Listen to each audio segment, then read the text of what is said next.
Hello, and welcome to Some Kind of Podcast. This is a podcast where we entertain you by discussing what entertains us. I'm Cody, and I'm here with my two co-hosts, Tim Heyo. and Christian. What's up, everybody? In case it wasn't obvious, we are going to rotate between the three of us as to who hosts the shows. So next week, Christian will be our host. But for this week, you got me, and we're going to be talking about TV and movies, anime, and just sort of the movie industry as a whole. This is going to be part 2 of 2 in our introductory series or episodes, where we're just going to sort of give you our personal history, just so you get to know us a little bit better. Last week we talked about our gaming history, as well as we got into some cyberpunk stuff. This week we're going to get into more about, like I said, our personal histories, as well as the different streaming services that are available. So with that being said, I'm going to kick things off. We're going to sort of, I don't know, we're gonna sort of do a round table kind of deal. I'm going to start with Christian, and I want to ask you, sir, what is your most memorable experience at a movie theater? Sure, yeah. So I think anytime I experienced a premiere of a movie on opening night was probably like my most memorable experience. Most recently, I think the best experience I've ever had was at the Alamo Drafthouse up in Raleigh, North Carolina, at the premiere of Endgame. That was my first time ever experiencing that franchise of theaters. Alamo is an awesome place. I just love the atmosphere being around all those other fans that, bought their tickets months in advance. So when the film starts, everyone just shuts up, enjoys the film. It's a really great time, a great atmosphere. So, Christian, I've never been to an Alamo Drafthouse. I know you kind of touched on it a little bit, but what was your experience like there versus like at your normal kind of theater? Because the Alamo Drafthouse, they're kind of known for like being, a little bit over the top or zany, so to speak. Yeah, for sure. Yeah, no, they definitely like to make it well known that they do not tolerate any of the shenanigans that you might find at a typical run-of-the-mill theater, with that one or two people in the audience kind of ruining the film for everyone else who's paying to be there and actually enjoy it. So yeah, no, when you go and you sit down into something that's almost like a hybrid between a student desk and a recliner. This little table, you can flip up an order card and you can order liquor, drinks, beverages, snacks all throughout the movie. They'll come by and get your order from you, run away and bring it back to you just while you're sitting there and enjoying your film. And then what's also great is they, like you were saying, they have a zero tolerance for any sort of disruption during the theater, or during the film rather. And so you get one chance, they'll come by and they'll shush you and they'll tell you, be quiet or whatever it is you're doing. And then if you don't adhere to that warning, they'll kick you out without a refund. And they advertise out the wazoo all over billboards. They give you a disclaimer that, they give you one chance to correct your ways if you're talking during the movie, and then if you don't adhere to that, they kick you out. So it's a great time. I highly recommend it to anybody. Each ticket's probably a couple more dollars than your average movie theater ticket price, but it's totally worth the cost. They're not all over the country. There's just like there are cities here and there. There's one in Raleigh, North Carolina. There's one where I'm currently in Springfield, Missouri. But yeah, feel free to check them out online. I'd highly recommend it to anybody. Yeah, definitely. Yeah, want to check that out. Oh, sorry. No, you're good. I was just going to say that I definitely have listened to some of those disclaimers. They put up some of their more, popular ones, on YouTube, if you wanted to find them. It's like Alamo Drafthouse, like silence your phone PSA kind of thing. Right. They're pretty funny. They actually take recordings from angry guests that have called them upset. So Yep. They almost use it as like a bragging right, which it's great because, I'm sure I'm not alone here and had the countless times I've paid money to go see a movie, get really excited to it, and then there's just that one random, couple people in the back of the theater that just ruin it for everybody. When I go to a movie theater and I actually can commit to paying money for it, I want to be able to actually enjoy that experience. So it's great. Did they give out a special Endgame glass? Yeah. So that's another thing too. They partner with this company called Mando, and at certain releases, they'll actually do limited edition and limited runs of pint glasses, enamel pins. They'll do, I think, even sell like records and T-shirts and everything there too. So they have like a little merch store right as you go in the front. So it's really cool. Nice. Really need to check that out. Road trip to Raleigh, guys? I'm in. Well, I mean, when we I can. only live a couple hours away. All right, sweet. So, what was your favorite show growing up as a kid? Like ages, brand new to 12. So like kid. Yeah, kid. So I mean, I definitely grew up watching Pokemon. That was definitely the obsession as a kid. I floated between Pokemon, Digimon, and Scooby Doo. Were kind of my main three as a kid. Pokemon and Scooby Doo, I think, definitely took priority. But whenever Digimon was on, I definitely enjoyed watching that one as well. I just never could get Never into watched Digimon. Digimon. Yeah. Yeah, I feel like it's like it's a niche fandom, much smaller than the Pokemon fandom. And I feel like if you didn't jump in, back when like it was originally coming out on TV and didn't like get into it back then, now they have all these movies out there trying to like, redo and invent the original plot of the show. But if weren't one of those, niche fandom fans from back in the day, I don't think there's really getting into it now. Pokemon's kind of dominated that market. I don't. Yeah, I just never quite. Oh, No, go ahead. I just never quite understood how Digimon worked because I get into it in my part, but like when you watch Pokemon, Pokemon evolve and then they just stay in their evolved form. Whereas like Digimon, they digivolve into like Metal Magrugermon, and he's like a person with like wings, and I just like, and then he goes back to a dinosaur. I didn't get it. Yeah, no, that is always one of the running jokes with Digimon, how it's like, you start off with like a plant and then somehow it evolves into like a dinosaur, so it's definitely not like Pokemon where you can actually see the transition from evolution to evolution. They kind of are just like, what, let's make this next form, something totally different, and they just kind of run with it, but never explain it. Well, so they couldn't copy Pokemon exactly. Well, no, Just but I mean, and nowadays, you kind of have companies, I can't remember the developer behind it, but of Temtem, they're kind of the modern day like reinvention of Pokemon, just trying to do Have more you of played it. Temtem? I've played it a tiny bit, not enough to give it like a review, a full synopsis, and it's also not completely finished. It's in, I guess it was in alpha for a while, now it's in beta. You can buy it, it's on PlayStation 5 and on PC. I did. I bought it. Okay, and, sweet. I can't get past the loading screen because all the names seem to be taken that I want to pick. Oh, and crap. You can't have the same name. Yeah, no, I'd be down to play sometime for sure. I actually have it downloaded on my PlayStation 5 as we speak, so it's on the playlist for sure. Sorry to get off topic, Cody. No, you're fine. All right, so you kind of answered it. So was Pokemon the first show you ever got hooked on? Yeah, I think Pokemon would be the safe bet. That was I think from the first time I ever watched it. Well, okay, now that I think about it, it's either probably Pokemon was definitely the first, but then the next show I got like hooked on was Yu-Gi-Oh! I remember back in late 90s, early 2000s, it must have been late 90s, I got actually a VHS tape as a part of like the marketing scheme that was behind Yu-Gi-Oh! Where I've got a VHS tape in the mail, actually mailed to our house, and it popped it in, and it was Kaiba talking about like, how you needed to become a dueler, and I was like, whoa, this is so cool. And then the Yu-Gi-Oh! Premiered on, I guess it wasn't Toonami. Gosh, what was it? Toonami? It's Cartoon Network, I think. Cartoon Network? I don't know, I can't recall. But anyway, yeah, so that was another one of the things I really kind of got obsessed with as a kid for a while, in addition to the rest. But yeah. Very good. So obviously with the pandemic going on, we've all been stuck inside and rarely get to venture out into the world. So what was the best show that you've binged during 2020's quarantine? New or old, doesn't matter. Just the show that you enjoyed most binging from start to finish.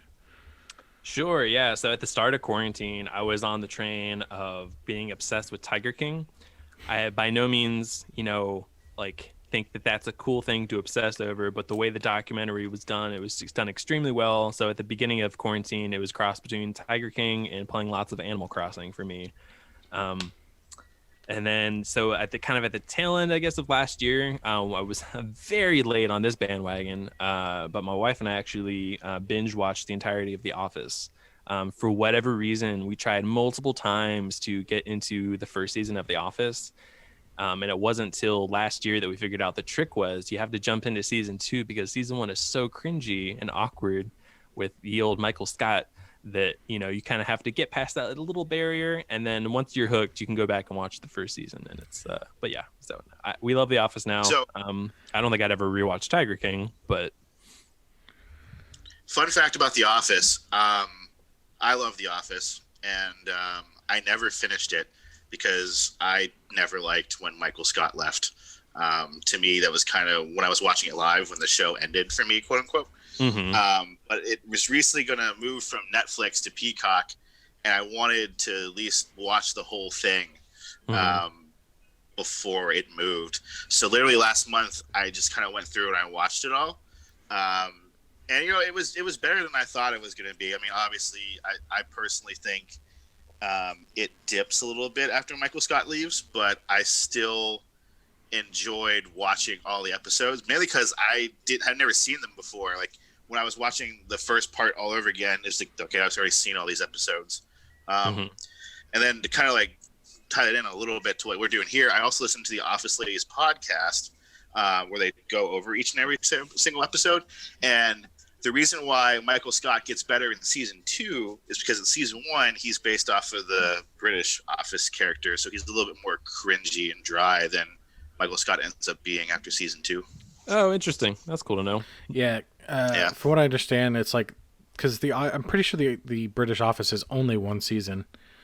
And that's all they had to go on. And then people thought, despite the cringiness, that it was hilarious and worth a season 2. So Steve Carell and the writers decided to go a different route with him.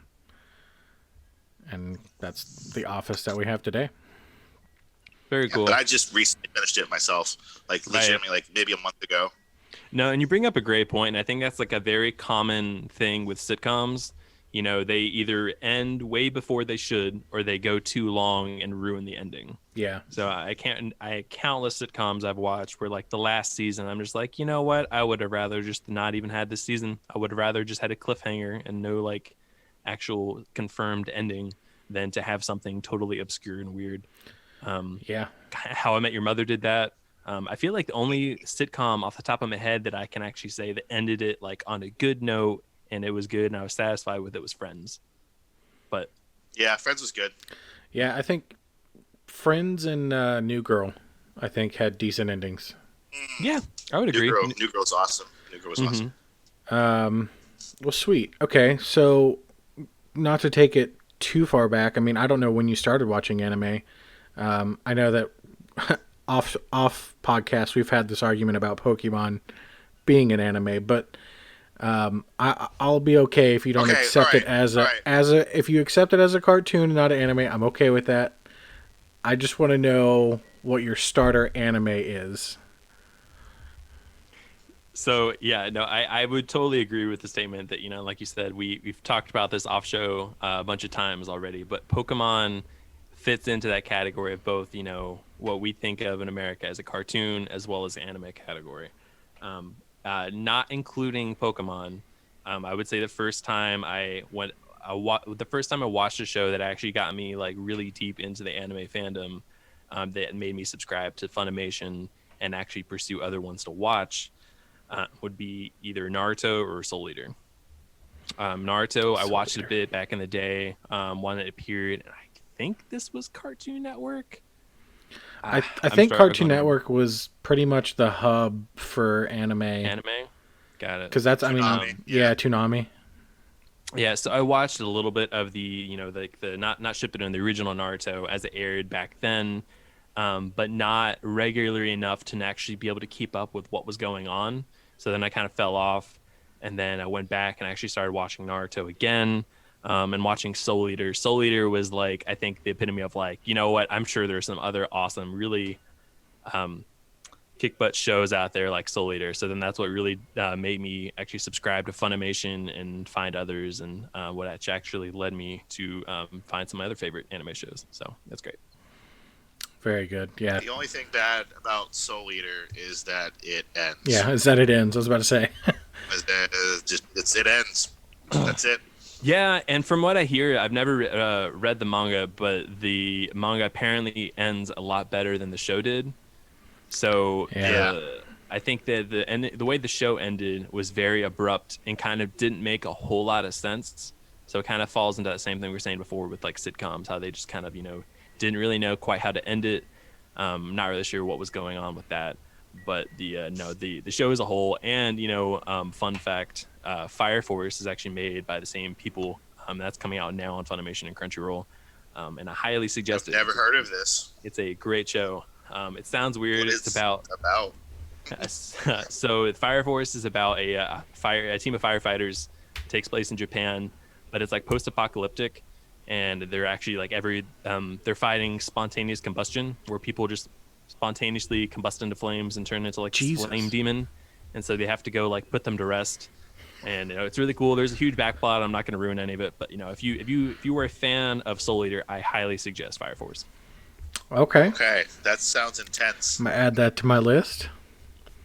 Yeah, I mean, I have Funimation, so So, yeah, no, I definitely need to check that out. Wow. Okay.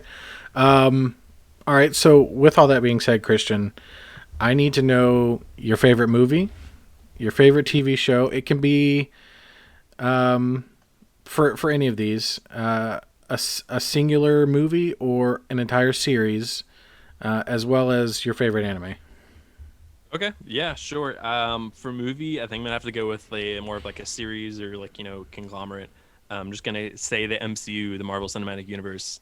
Endgame was amazing. I feel like the formula they have down, not so much with the earlier ones. I mean, Iron Man was, don't get me wrong, was great, but in the past 4 to 5 years, I think they really kind of hammered out the formula for producing a amazing superhero film. So that would probably so be.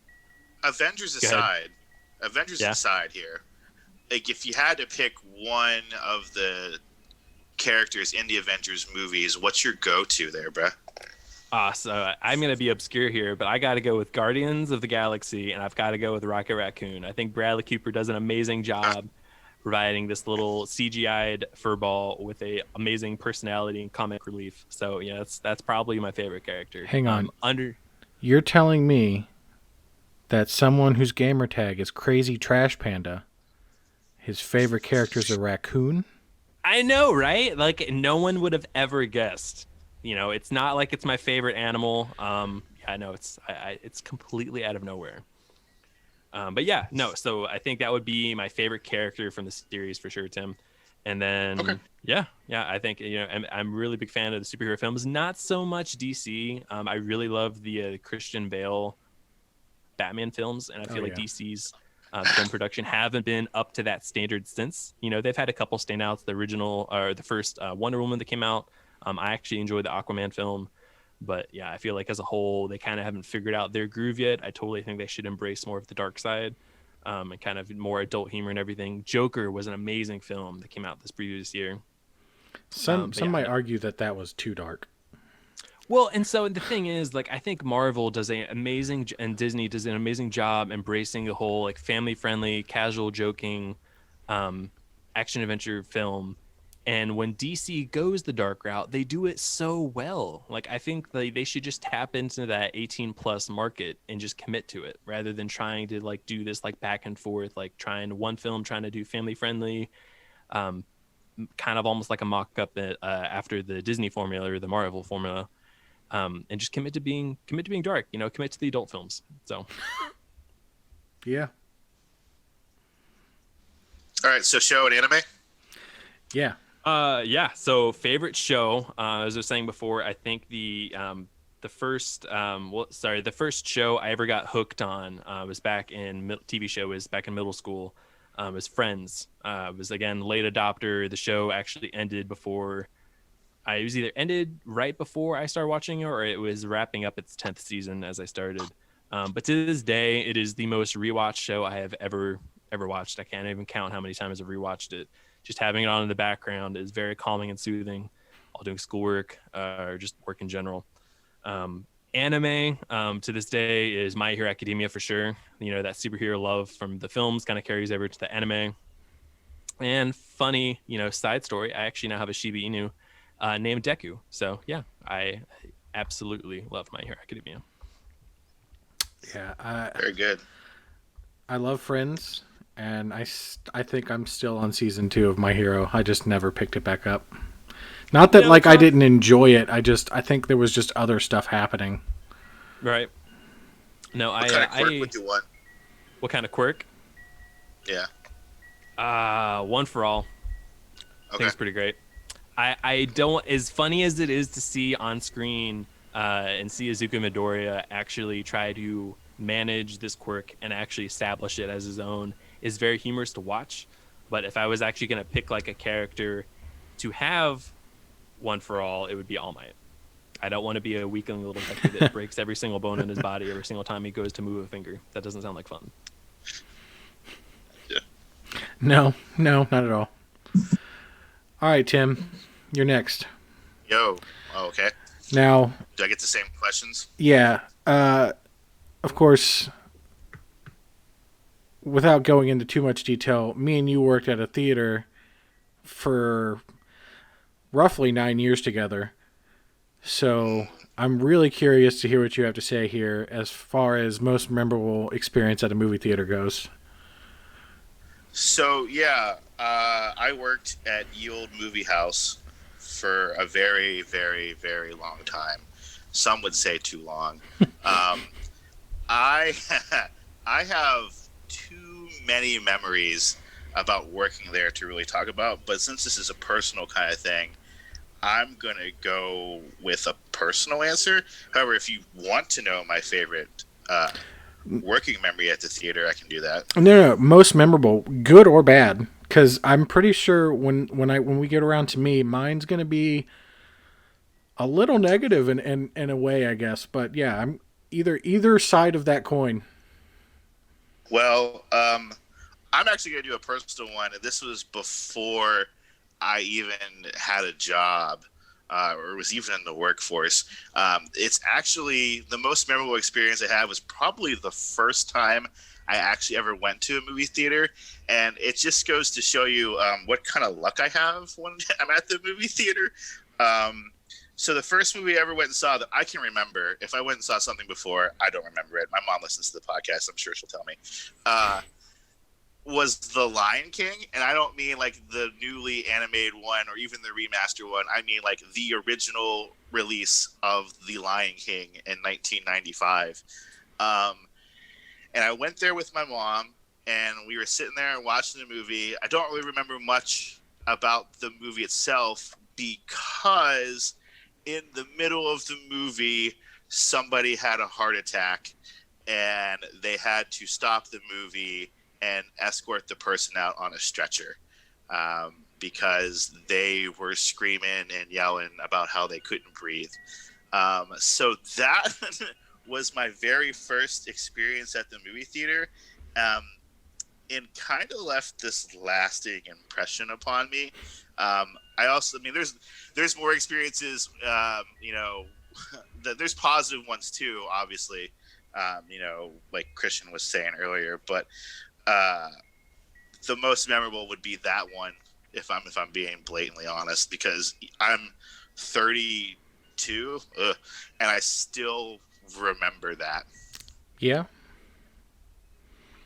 No, Wait, so that'll did do this it. person collapse from singing along to too many of the songs? Like, were they just belting out "Circle of Life" when they collapsed on the ground? Well, the movie was new, Christian, so nobody really knew the songs. I mean, it's pretty catchy. I feel like it clicks This was fast. before, things were released on social media before the movie came out. Okay. I don't know if Circle of Life was on the radio beforehand. It might have been. I was far too young to remember. And so you said but this. Oh, sorry. Go ahead. no, go ahead.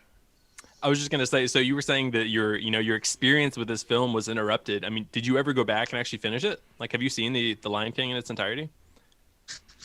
I'm 32 years old. I have seen The Lion King. Hey, man, I was about to have like a confrontation here. I was like, I don't think we can be friends anymore until you finish The Lion King. That's like a staple.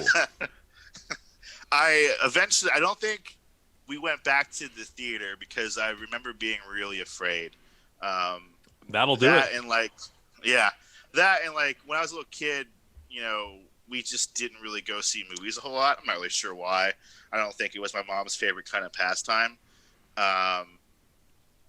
But yeah, I eventually saw The Lion King because it was like purchased for me. Like somebody gave it to me. I think it's a Christmas present. Somebody gave me The Lion King, and then I did watch it into its completion.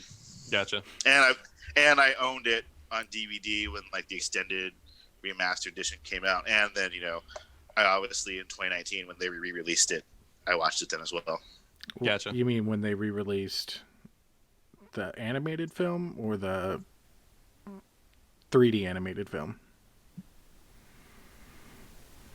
When they re-released the animated thing, not the animated thing, the live-action Disney one where they had like Seth Rogen. They remastered it for Blu-ray. Is that what you're talking about? Yeah. I gotcha. No, I'm talking about in 2019 when they re-released the movie and Seth Rogen voiced it.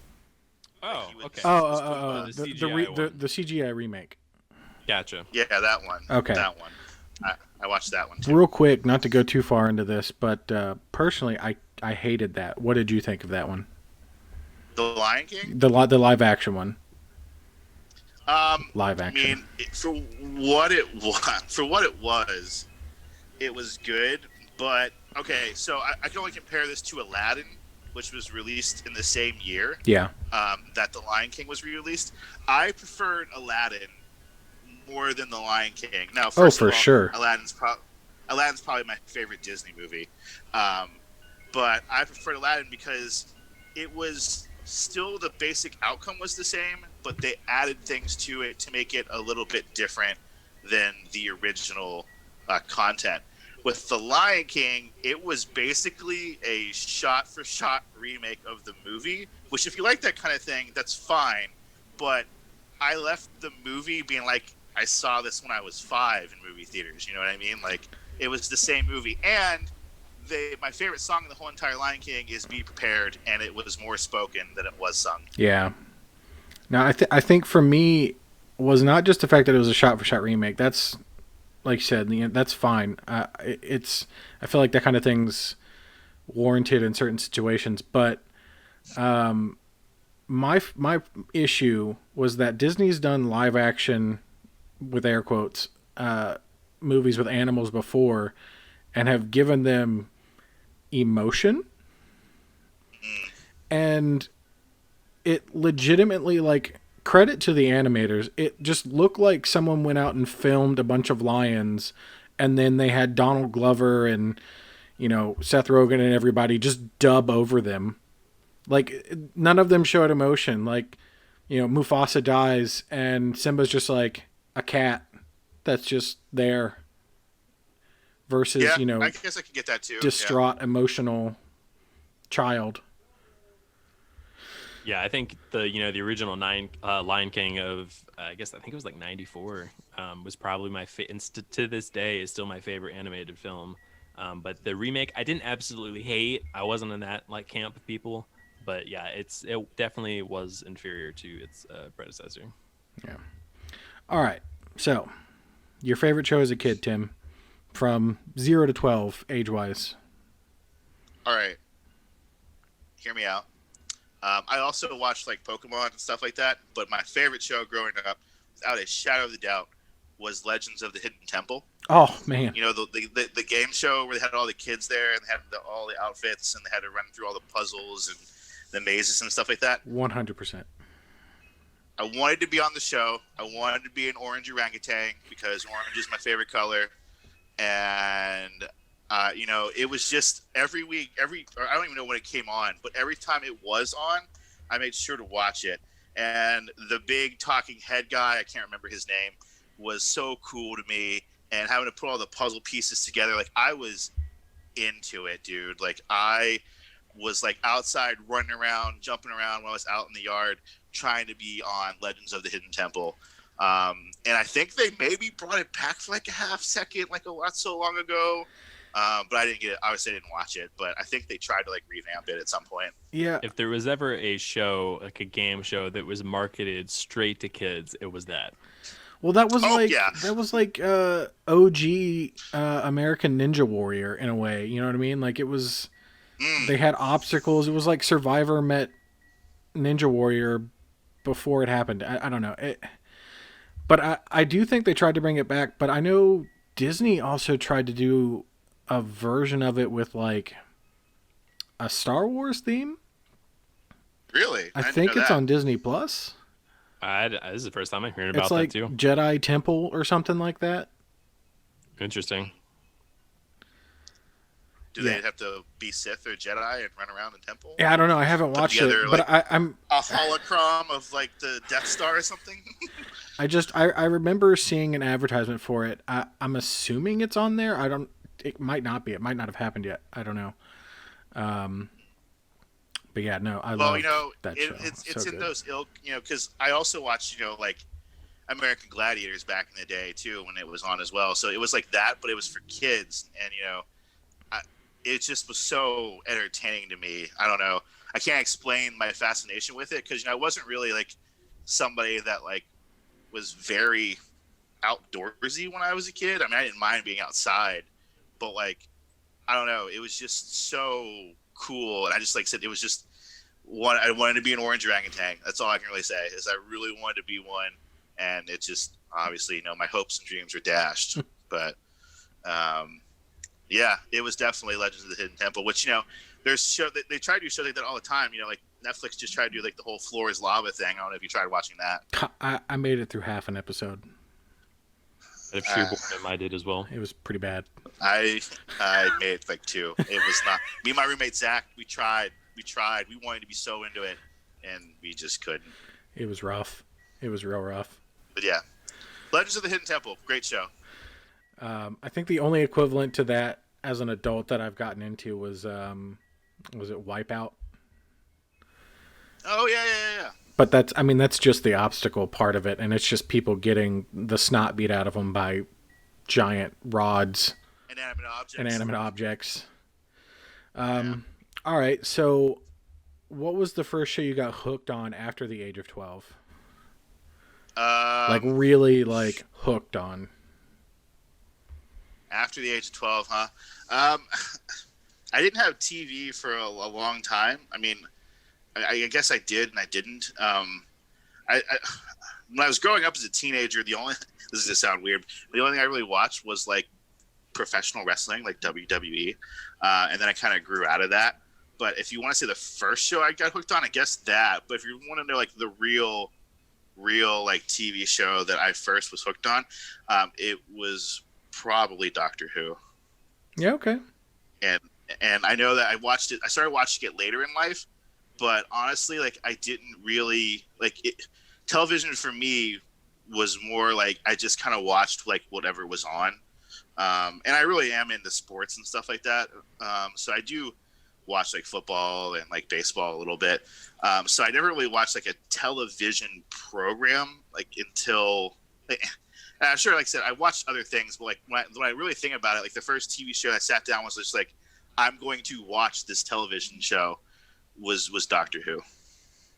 No, that's fair because I mean you got me into Doctor Who shortly after we met, so Yeah, and I started watching Doctor Who because when I watched Harry Potter 4, David Tennant is in it as Barty Crouch Jr.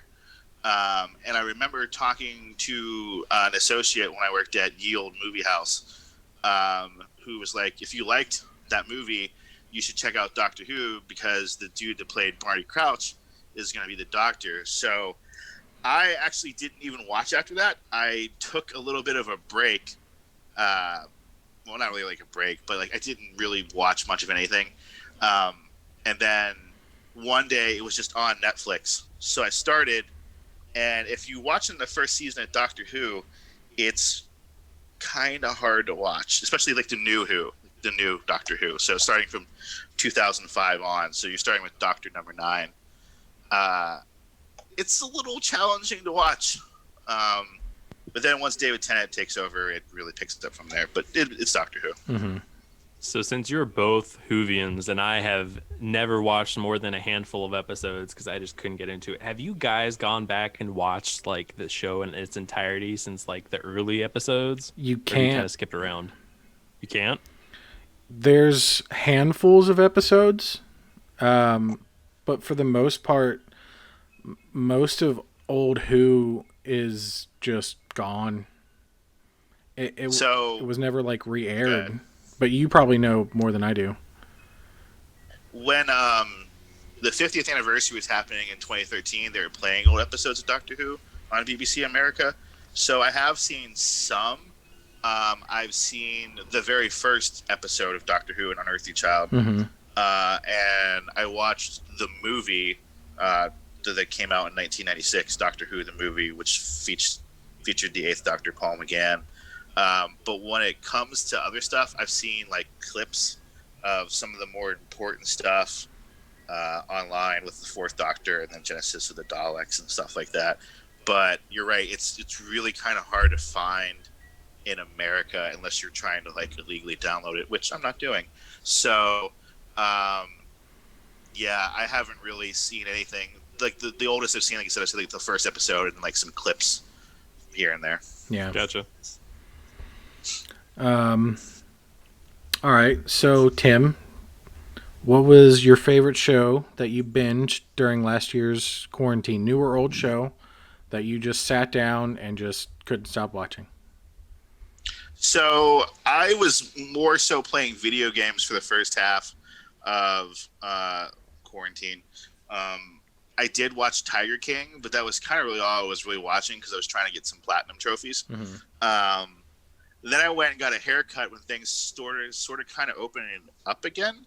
And the person who was cutting my hair was like, if you need something to watch, because I'm a big fan of Breaking Bad. And we were kind of talking about Breaking Bad because I think El Camino had just come out in like a couple months. Yeah. And we were kind of just talking about like the El Camino and Breaking Bad, stuff like that. And he was like, if you need a show to watch, you should check out Ozark because it's almost like a spiritual successor to like the Breaking Bad kind of ilk thing. And I was like, okay, sure, I'll check it out. I kind of heard some good things about it. And obviously, you know, I'm a big fan of Jason Bateman, who's in the show because I watched him on Arrested Development. But I've always kind of seen him as more of like a comedic role, and he is not comedic in Ozark at all. He is very dramatic and ruthless. And I don't know, dude. Because season 3 had just come out, or I think was just coming out when I started watching Ozark. All I know is I was able to watch season 1 through 3 in one sitting, and I must have binged that all in a week. I couldn't get enough of it. And I know, Christian, I think you watched Ozark too. Yeah, I was going to actually add in there. Ozark was another one of the series that I binged during quarantine as well. I was a late adopter as you were. As season 3 was coming out, you know, I binged all of it and caught up. And then I was like, where's season 4? Yeah. So, no, it's an amazing, really really dark show. And I was honestly, the thing that kind of was the thing that finally made me try it is, you know, where we're at here in Missouri in Springfield, the Ozark, you know, forest and mountain range or whatever is actually right bordering where we are. And so I was like, oh, this is like a show about like kind of, you know, near us, you know, I guess I'll try it. And I was like, I hope this isn't about near us because this is terrifying. But yeah, Ozark was a really good show. I recommend it to anybody that wants to watch something new. Yeah, it's been in my list since you brought it up. I just, for whatever reason, haven't watched it yet. I'll get to it. If you like Breaking Bad, you'll probably like Ozark. Oh, I love Breaking Bad. Minus Skylar. I love Breaking Bad. Yeah, Skylar's not good. No, she's the worst. All right. What was your starter anime? So I, like you guys, watched a lot of Toonami when I was in high school. So there were 2 kind of simultaneously that I watched, or we'll say 3 kind of simultaneously that I watched, but one that I really like clung on to.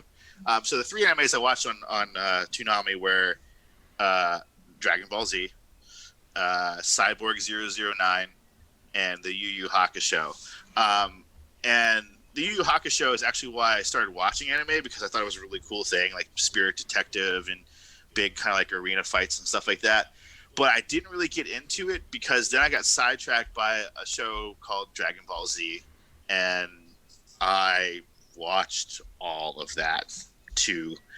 I mean, I think I started watching during the Cell games, and I watched all the way through the Majin Buu saga. I ate it up. I couldn't get enough of it. And then from there I moved on to other things like Naruto and yeah. What are you saying? My Hero. I couldn't remember why I couldn't think of that. Oh, sorry. Yeah. So, Have you it's all seen the movies for My Hero Academia? I watched the one that was out in theaters. What was it? Two Heroes? What was the one? Two Heroes, that is it? So they both actually went to theaters. They were like limited release with partnerships through Funimation. But I think they were all limited selection theaters. So like, not everywhere had it. It was the one with like All Might, with young All Might. Okay, yeah, so the first one. Yeah, that was the better of the two in my opinion. I didn't even know there was a second one.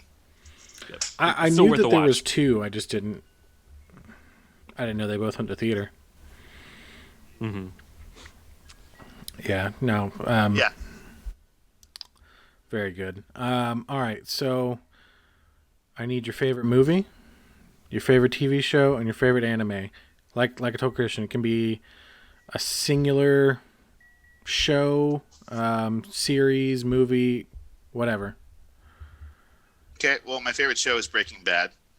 Not to disperse or not to put any downplay on Doctor Who or anything like that, but Breaking Bad, I can sit down and watch that from beginning to end at any point in time, and it's still good. And even though I know what's going to happen, I still can just sit there and just watch it.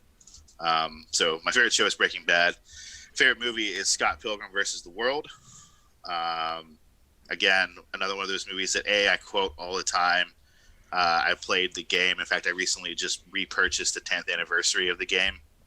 And then I have the poster hanging on my wall that's framed for Scott Pilgrim. So my favorite movie is Scott Pilgrim versus the World. And my favorite anime, probably Dragon Ball Super, if I have to pick one. You can pick Dragon Ball as a whole if you want, or just no, because I never really watched Dragon Ball. I've only seen Z and Super. That's fair. So it's probably Super. However, I also like Trigun and Assassination Classroom and Fairy Tail's good too. But if I had to pick a favorite, it's Super. Mm-hmm.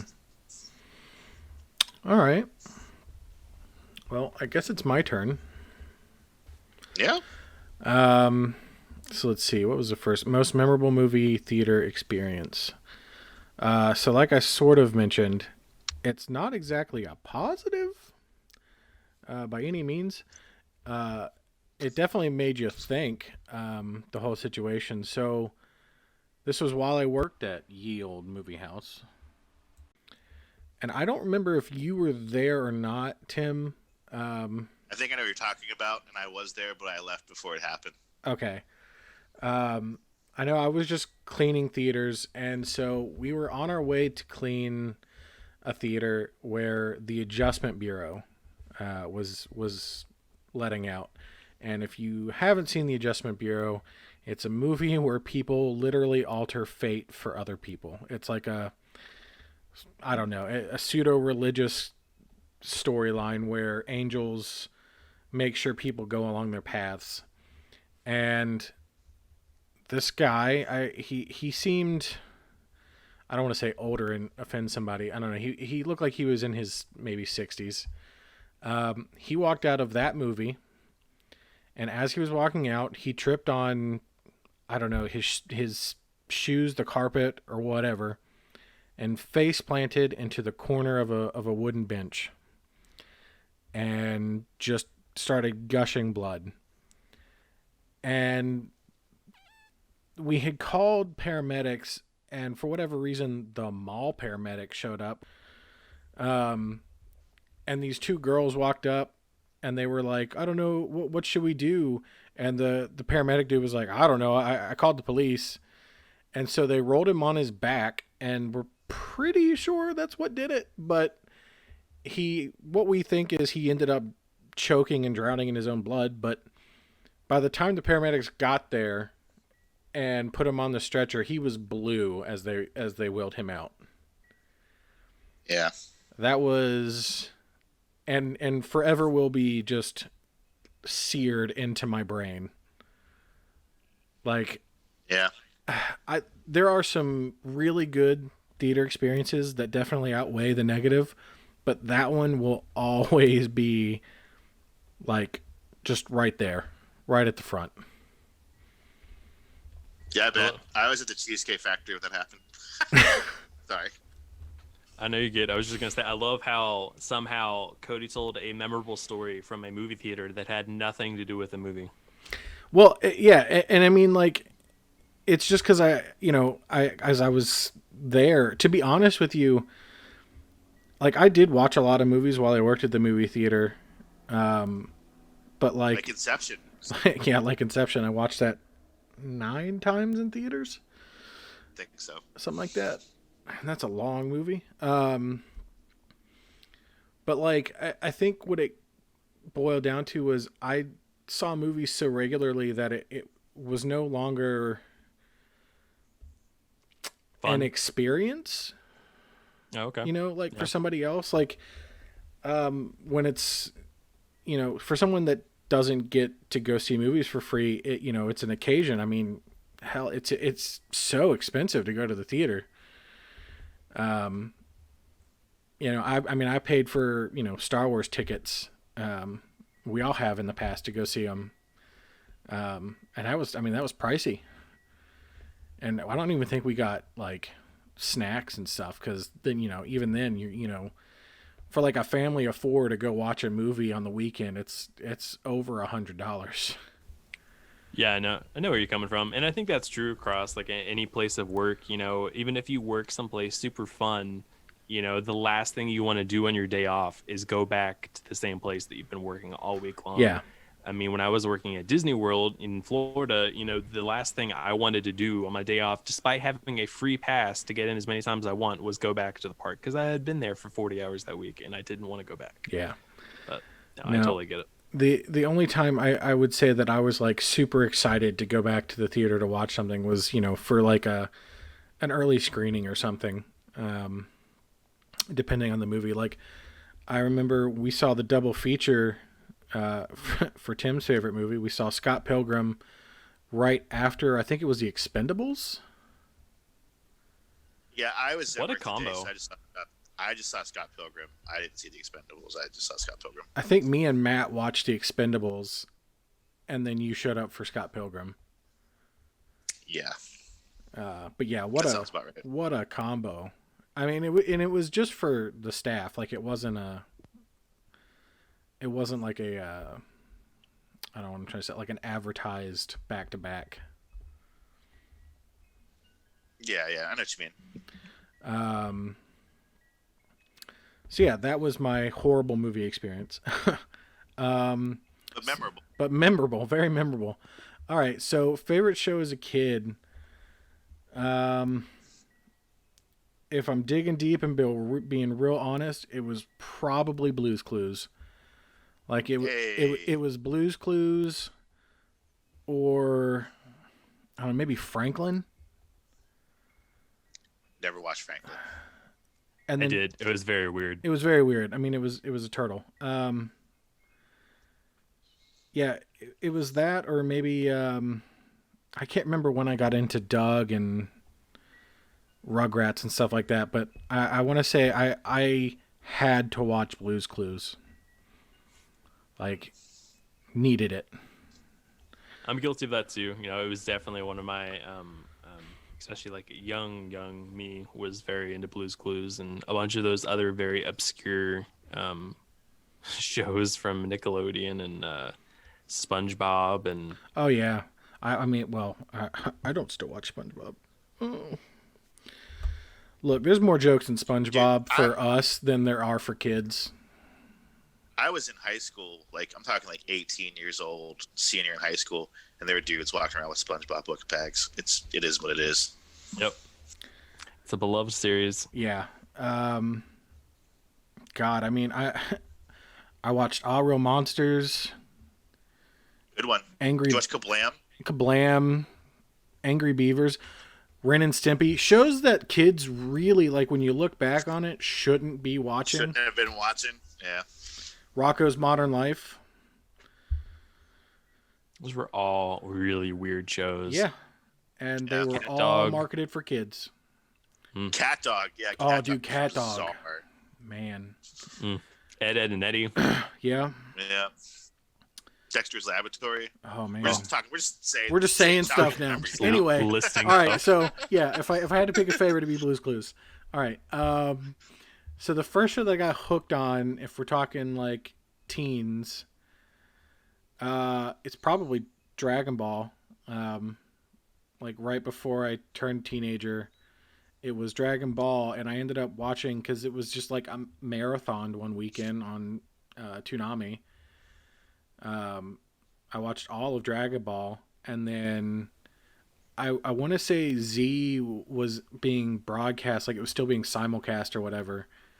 And so like I think I started watching what I guess we would know now was like season 2, because I didn't go back and watch like the whole Raditz Saiyan saga until after I had finished the Majin Buu saga, like the whole thing. Same. Like I kind of started like with Cell. Yeah. So it was really weird because I watched all of Dragon Ball and then like immediately went into like them being on Planet Namek. And I was like, I don't know what happened or why they're here, but this is cool. So I have to say that's definitely the first show I got hooked on. And to be honest, I guess it was my starter anime. Because I got in, like, it's that same argument with Pokemon. Like, in my head, I didn't know what anime was. So, while I love Dragon Ball Z, in my head, you know, it was just like a cartoon that I watched. But if I had to pick like a straight up like anime that like got me into like really watching anime, it was probably Attack on Titan. Oh, interesting. Because I was late to like most of the popular animes. So I watched season 1 of Attack on Titan, thought it was ridiculous but awesome. And then I got into Soul Eater and what else do I got up here? Cowboy Bebop, Trigun, and then Christian got me into Fairy Tail. Great show. And yeah, it is a great show, but the first 10 episodes, I was like, what are you making me watch right now? Yeah, you kind of have to force yourself past that initial hurdle, and then you're in. Woo! That was rough. Go ahead and make a controversial statement right here. I have yet to see Cowboy Bebop. It's a classic. It should be on your watch list for It sure. really should. It is an Yeah, I amazing anime. Yeah, I know.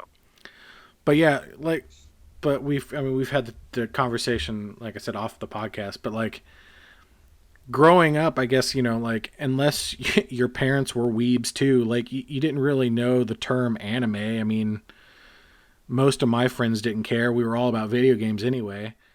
And so Yeah. in my head, it was just like, yeah, you know, I'm watching Pokemon and Dragon Ball Z and Gundam Wing. And it was like, in my head, they were just cartoons I watched on the weekend or after school or whatever, not knowing that I was watching anime. Yeah, I'm in the same boat, and I think that's probably why, even to this day, when I look back on Pokemon, I still struggle to classify it as an anime, just because back when I was really into it, the only word I knew was cartoon. I didn't know what anime was. Yeah, exactly. So, Like I know I joke around and I'm like no, it's an anime, but like I mean, it was a cartoon for. Oh, now you're joking around, but when we were going at it the other day, I told you I was joking the other day. Anyway. I know. But yeah, no, I think if I'm being real honest, I still lean more towards like it was, you know, Saturday morning cartoon that I watched, or whatever day it came on.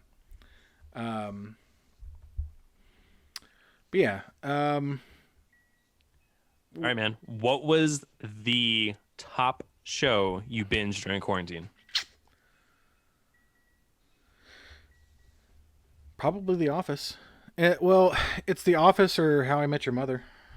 But you had watched, so both of those were rewatches for you, though, right? Yeah. Yeah. But I mean, most of the shows that I binge are rewatches. I mean, like I binged all of The Expanse, I guess, but I don't know that I'd call that the best show that I binged. I think the best show that I binged was probably The Office. Okay. Yeah. I mean, I didn't bring it up. Good. No, go ahead, Tim. You're good. I said I didn't bring it up, but I also binged, rewatched How I Met Your Mother during quarantine. That's a good one. But I think it's also great to when you have a sitcom you love and you've already watched the first time and actually committed to paying attention. It's great to just have it on in the background, just doing other things, just because it creates a very homey, relaxing atmosphere. Yeah, So, I don't know. It's just one of those shows that like you were saying, Tim, like no matter how many times I've seen it, I can put it on and enjoy it. And not have an issue with the fact that, like, oh, I've seen this a trillion times. Yeah. very cool. Very cool.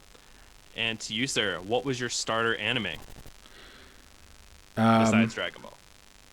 Besides Dragon Ball? I was going to say, Unless it was. I think it really was Dragon Ball, but I mean, I guess at the time, like I said, like I guess I would have called it a cartoon, so I don't know. It's somewhere between Dragon Ball and Attack on Titan, I guess. I don't really know. It's hard to say because I mean Dragon Ball it's an anime, so yeah, I don't know. That's a tough one for me. I want to say I'm just gonna say first anime I ever watched, not including Pokemon, was Dragon Ball. Gotcha. Cool. Well, before we get to topic of the show, how about you list us your favorites here? Movies, TV show, and anime. So favorite movie is gonna have to be more of like the saga. My favorite movies are the Star Wars movies, and I thought about that before we recorded, and it was close between James Bond and Star Wars, but yeah, it's got to go to Star Wars for me. And I know that people hate on one trilogy or the other, but I love them all, except for maybe Attack of the Clones, but that's a whole nother podcast. TV show.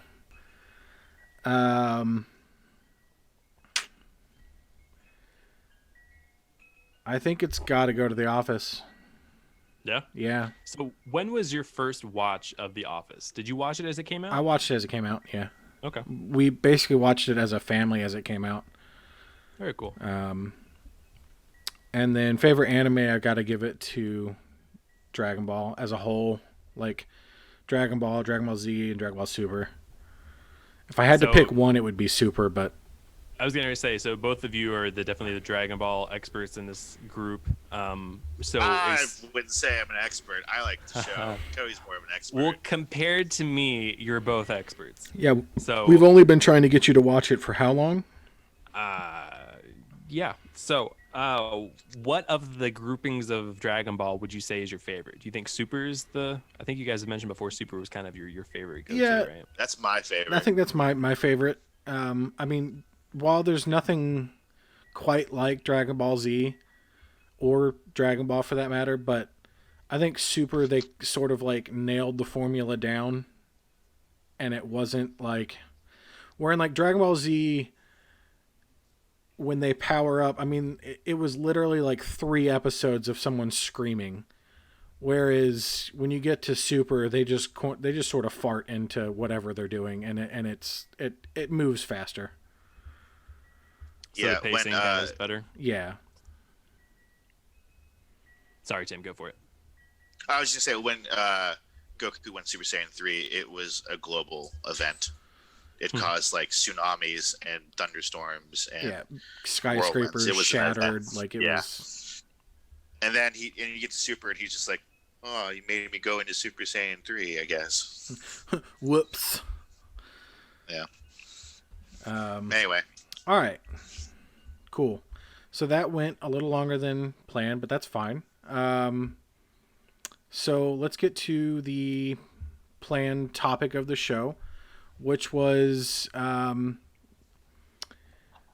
obviously 2021 still brand new. But with 2021, what do you think will be the streaming service that has the best content? Like, what's going to offer the best value for the price point? What's going to have the best original content? And what's going to be, in your opinion, the go-to for like studios and publishing houses and stuff?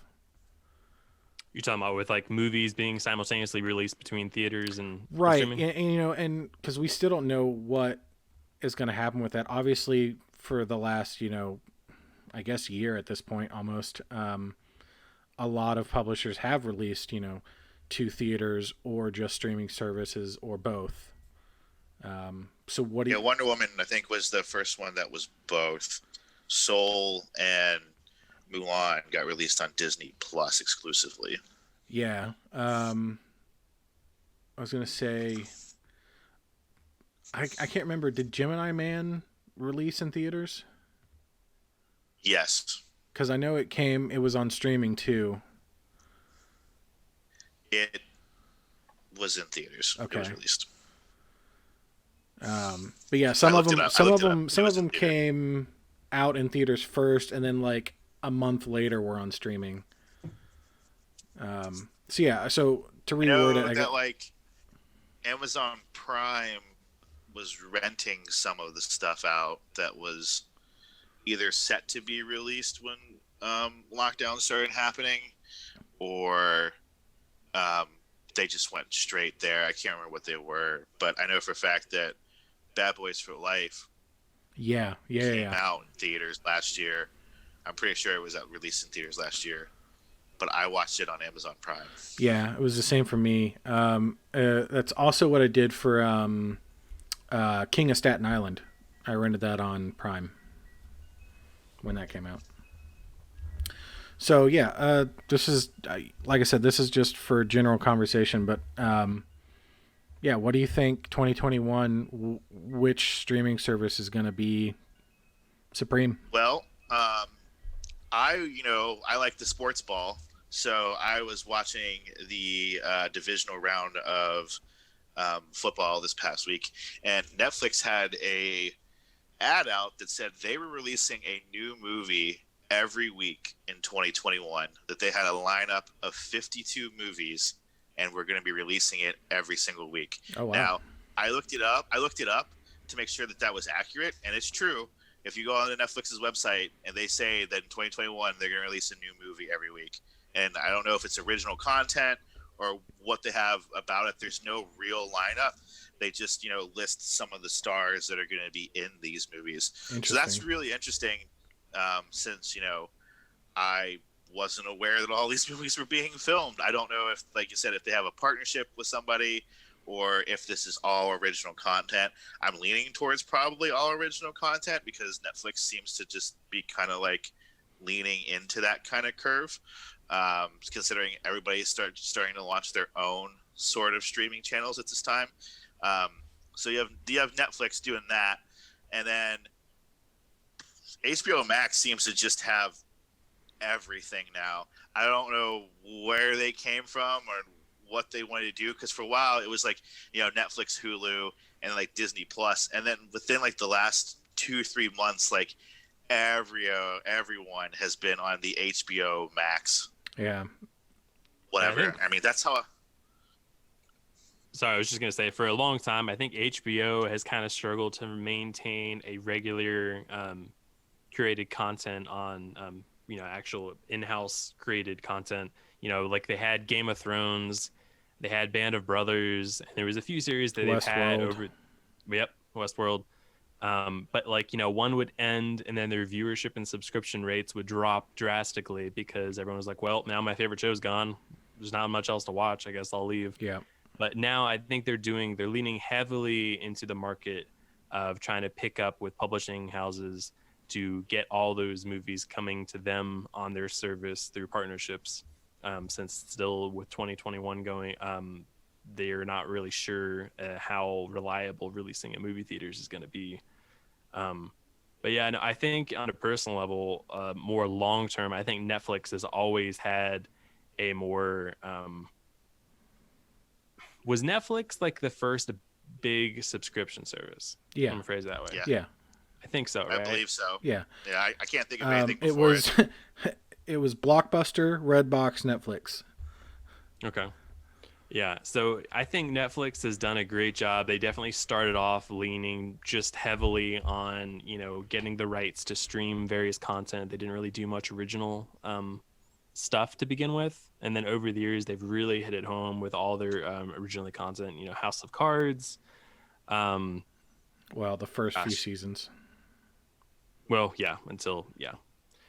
But yeah, no, the original content, at least on that standpoint, I always thought that Netflix had it like down pat, like they were just like the ultimate, like there was no one that could compare to them. But I mean, even in just the past year or two, there's other streaming services that have kind of risen to the occasion. I mean, you take The Mandalorian on Disney Plus, you take The Boys on Amazon Prime. These especially Amazon Prime was something that I had never before given a second thought to them being able to actually produce something worthy of actually watching.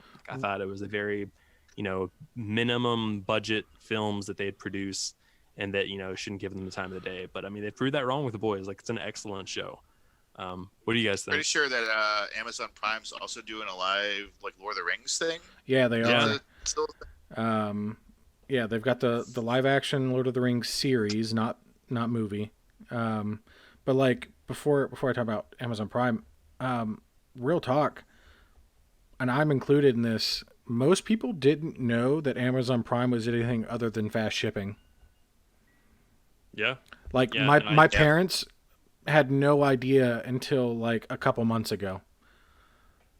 I think Amazon as a whole has leaned so heavily into the number one place to do your online shopping that it's hard for them to break away from that branding of just being the online shopping conglomerate, Yeah. and actually being a representation in the streaming industry as well. Well, I think they made a big break when they did Jack Ryan,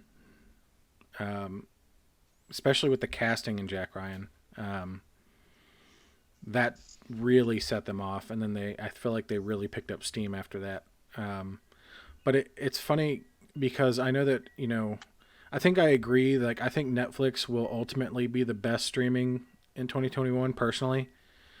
However, Disney Plus is currently on top.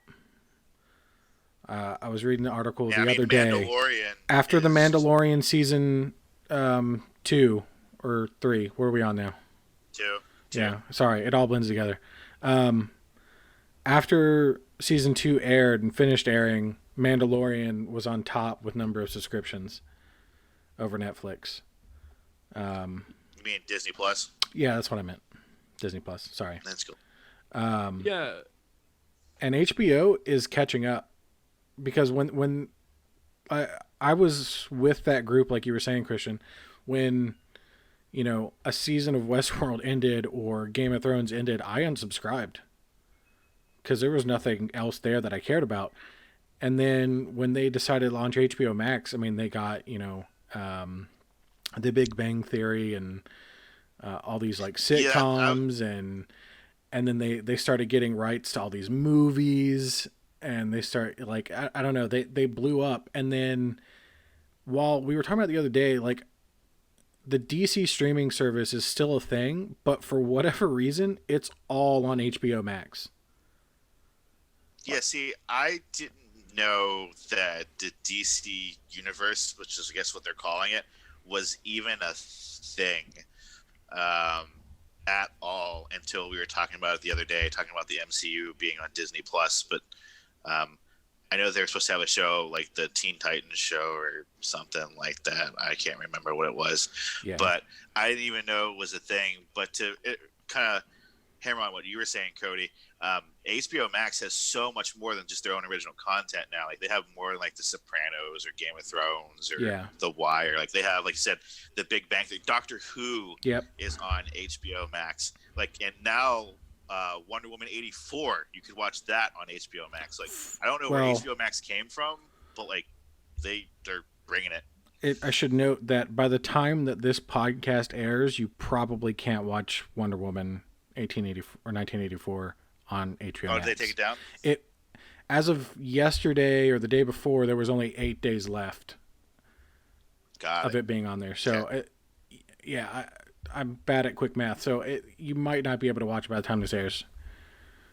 But still, like they had it for like what, almost a month now. Yeah, I mean it debuted in theaters and HBO Max at the same time. And I'm pretty sure. Yeah, you're right. Never mind. Go ahead. I mean it'll still be in theaters, I'm assuming, once it goes. I don't know. But I don't know. Maybe.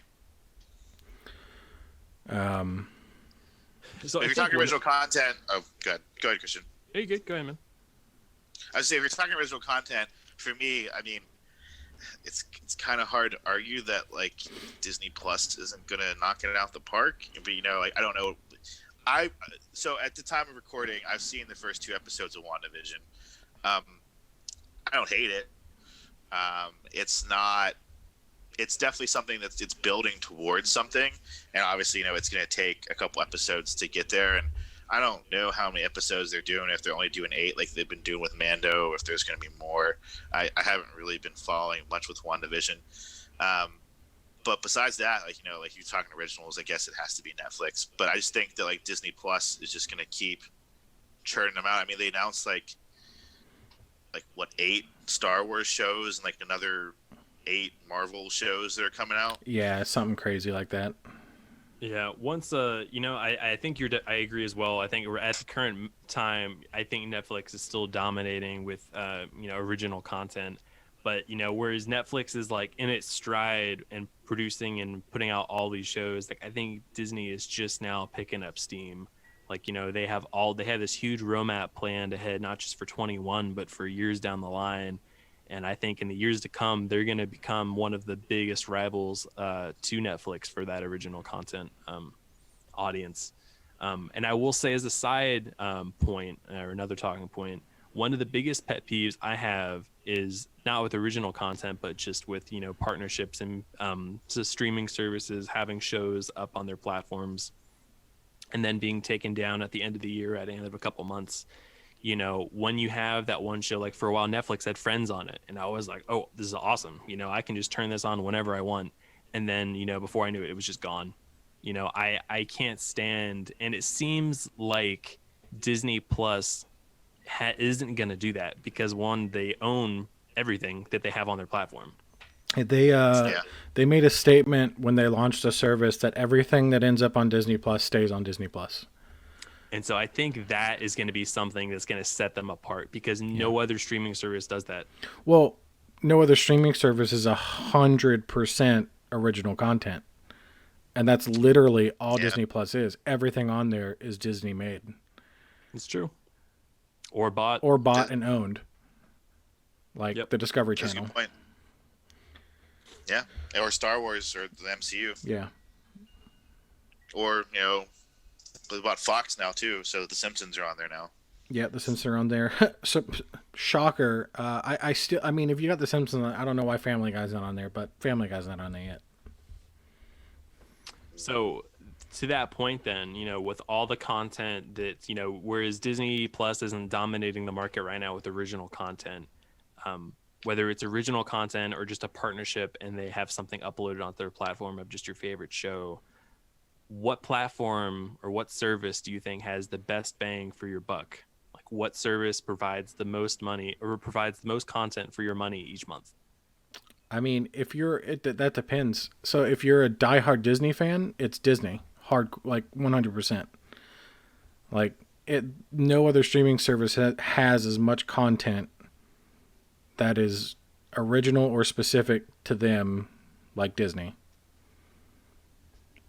But if you're talking just straight dollars here, if you want to talk about price points, Disney Plus is only $7.50 a month after tax. That was going to be my next point, though. So Disney had an amazing launch this past year with their incredibly low price point to introductory of $6.99 a month or $69.99 a year. how long do you think they're going to be able to maintain that before they've got to give it a significant bump? Because we've seen platforms like Netflix, HBO, all these other ones over time, as they continue to invest money into these new and original content and these new series, as they inevitably have to, they keep bumping up that price. When and if do you think we'll see a bump up in Disney Plus? So obviously, none of us have insider knowledge of Disney's inner workings, but this is just my opinion. It'll never happen. They'll never they'll never bump their price up.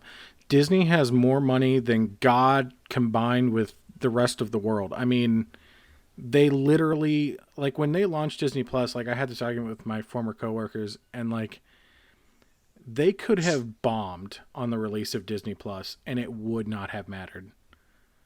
They could lose money on Disney Plus for the rest of its existence and it would not matter.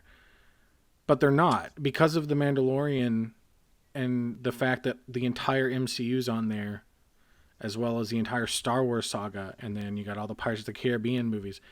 They're making plenty off of it. And people are still buying those movies.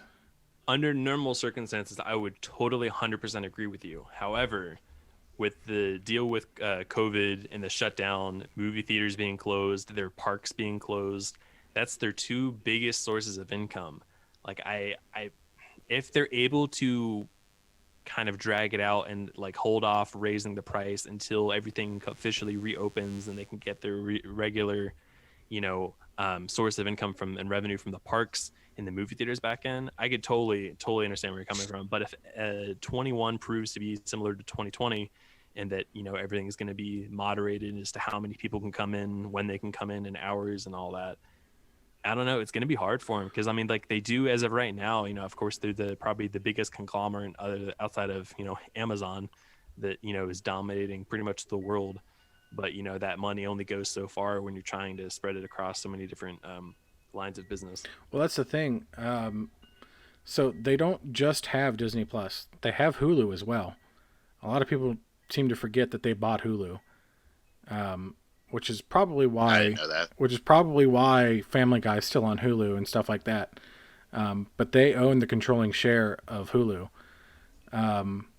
Also, some of the Disney parks are open. They are, and that was a recent addition that they did. I believe the Disneyland in California is still closed. Yeah, California. Well, California's rough right now.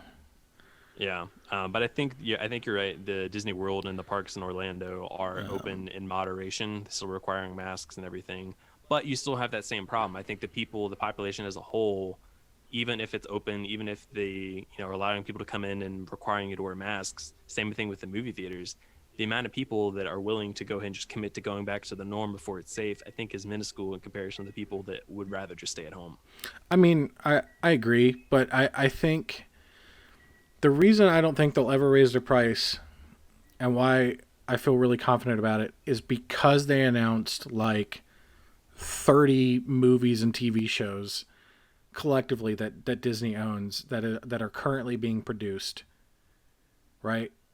You don't do that if you're worried about money. Like they sat down and planned out, a few years. And because that's how it's going to take years to make all that content. My personal opinion is similar to Cody's in the sense of I don't think this is just opinion based. Yeah, I have no insider knowledge. I don't work at Disney. If they do up the price, it's not going to be anytime soon. Yeah. And if they do up the price, it's just because they want to. Yeah, exactly. I don't think they'll ever need to. It'll just be because they want to. Personally, that's my personal opinion. And what do you think? I think they're also going to do, not to cut you off, Christian, but I think they're also going to do what they did with Mulan, where they're going to be like, you can watch this first on Disney Plus, but you have to pay $30 to watch this one movie, and then it'll just be on Disney Plus. But people still bought Mulan. Yeah, no, I agree, and I could see it going either way. I just think that 2020 has been proven to be a very unpredictable time. Until COVID and everything gets fully ironed out and straightened out, It's gonna be a um, while. and everything can going back to where it was fully functioning, like back in 2019. Um, so yeah, it'll be interesting to see kind of how things play out. I think for the time being, anything that has an online presence is going to be where it's at for the foreseeable future, just because as everyone continues to stay at home or quarantine, and at least until all the vaccines get out and hopefully finally get rid of COVID. Um, but yeah, no, it'll be interesting to kind of see how things play out over the next few years. Yeah, it's gonna be interesting no matter what happens, because obviously it's gonna take years to get back to normal as a society for sure because of the pandemic. As far as the entertainment industry, I don't know. I think in a lot of ways the entertainment industry thrived in terms of Hollywood. Obviously, movie theaters suffered, right? Local entertainment industry in terms of you know renting physical movies or going to a physical place to watch a movie, that took a huge hit. But I think streaming services definitely definitely had an upswing because Right. nobody could go anywhere. So do you guys think, we talked about briefly before how HBO Max is currently the main partnership with movie publishing houses, and that dual release with going to select theaters, whatever happens to be open, and then also being uploaded to HBO Max. Do you think any other service is going to provide that? Obviously, Disney will upload, like you were saying before with Mulan, their own content and everything there. But do you see anything like that happening with like Amazon Prime or Hulu or anything? Not for free outside of a subscription. I don't. Because obviously HBO Max is what, like 15 a month or something like that. It's Yes, one of the 14.99. pricier. Yeah, Yeah. but you don't have to pay to watch the movie. Whereas I think if Unless you can get HBO Max for free if you have HBO Max, if you have HBO on your cable package. oh right, yeah. Like I think technically, I think we might be able to get it through our cable pack. I don't honestly know. But anyway, I don't think any other streaming service is gonna do what HBO Max does in terms of like Wonder Woman, where it's like for the next month, it's gonna release in theaters and on here for free as long as you're subscribed to us. Like I don't think Netflix or Prime's gonna do that. I think they'll stick to Netflix will stick to what they got. You know, they'll just keep cranking out originals, and then I think Prime it'll just be you'll be able to rent it early if they go that route. You know, like it'll be $20, but you can watch the movie. You know, before it like ever releases. Gotcha. Yeah. That's just my opinion. Tim, you got any extra thoughts on it? I mean, it depends. Everything's obviously still up in the air.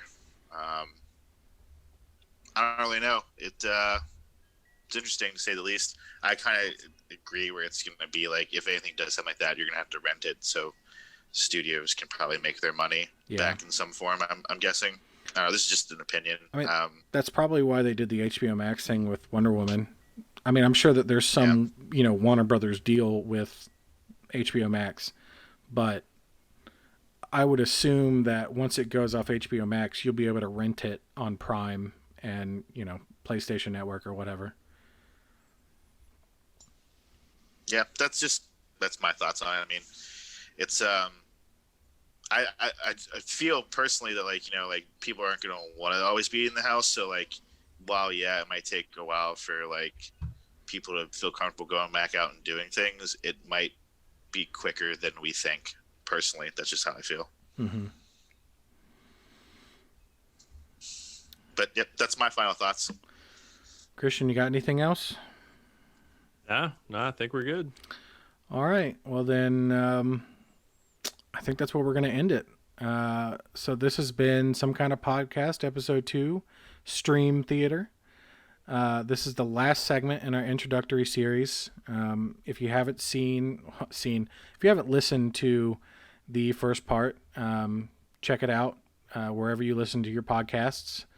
We're on YouTube as well, or you can check out our website. But yeah, thank you for listening. Please make sure you like, share, subscribe, and leave a comment below. If you'd like to reach out to us, you can find us on Facebook and Twitter at SKO Entertainers, or visit our website, skoentertainment.net, for more information on how to reach us. Also, check out our Twitch channel, Some Kind of Entertainment, where we play games on occasion. And finally, I just want to hammer in, please don't forget to join us next week. We're going to be going into our usual format starting next week. We'll be bringing you discussions from all aspects of entertainment. So it's gonna be different, but I think it'll flow really nicely. Again, thank you for listening. Please join us next week, because even on the best of days, we all need some kind of entertainment. Thanks, everyone. Bye. Bye, guys.